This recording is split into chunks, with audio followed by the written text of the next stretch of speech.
Welcome back to Sayajin YouTube channel. So over on Steam you can get Max Payne 3 for $6 and it's a pretty solid deal. We might never get Max Payne 4 by Rockstar, we don't know about it, but Max Payne 3 at $6 is a pretty nice deal. They are remaking Max Payne 1 and 2 and Remedy is working with Rockstar for the project, so maybe we will get it. And also at $6 you can get Noire, and it's a pretty nice open world, semi-open world, story-driven game, and it's a pretty nice story. And the motion capture in this game was up to the mark, and the storytelling is it's Rockstar game. You should know about their storytelling as such. And Eleanor is a pretty nice that it is thing where it's investigation based, but it's a pretty solid, pretty nice thing. Also, for $10 you get Digimon Cyber Sleuth Complete Edition, which is also a nice deal if you are a fan of Digimon and if you are a fan of JRPGs as such.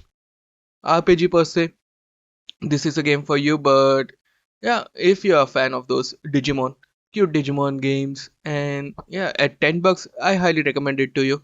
Just go buy it. This War of Mine is $4 and it's a complete edition. The final cut is included, and this War of Mine, it's a pretty nice game. It's hard on you. It doesn't.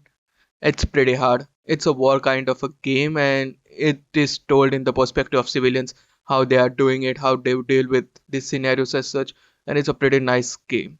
You should definitely experience the story, and it hits hard. I will say that it hits hard. It's not for the faint of the heart, so just play it. Monster Hunter World is 9.89, pretty solid deal over here.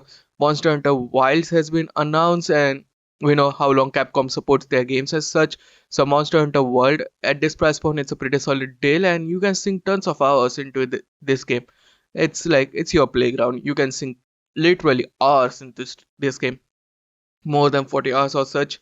If you want to finish everything, you can sink more time also in the game. Slay the Spire is also 849, solid deal here.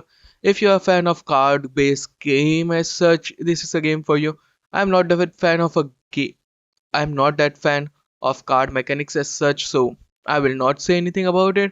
But at this price point, you should play the game. It's pretty nice. It looks nice, and if you're a fan of card-based mechanics game, this is a pretty challenging game for you from the looks of it. And it feels like a 2D kind of a game, but yeah, people are liking it, so you should definitely experience it. Next up, Devil May Cry 5 plus Virgil is 9.89, pretty solid deal over here. When that when you hit that combo of double S, it just clicks like that combo, that everything, that mechanics, everything clicks. And the funny thing is, Devil Trigger, it's one of the best song. When that song starts running, you are on your A game. Metro Exodus is $6.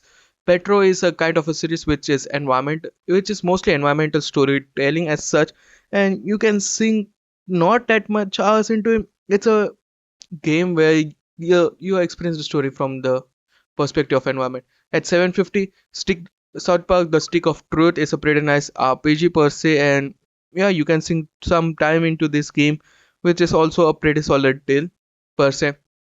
It's like an RPG mechanics, and if you're a fan of South Park humor, it's all there. So yeah, if you're a fan of South Park as such, you can sink tons of time into the game and explore the world as such, and that wacky humor is there in this game. But overall, pretty solid deal at this price point. The Stick of Truth. There's another game which is coming. Resident Evil 2 Biohazard is $10, and do not you get two games as such. You get the Claire story also and the Leon story, so you can sink literally tons of hours into it. Like it's a story driven game, tons of hours per se in if you want to finish everything and the collectibles as such. But yeah, that's it from me today. What do you think about the deal? Sound of your thoughts in the comment section below.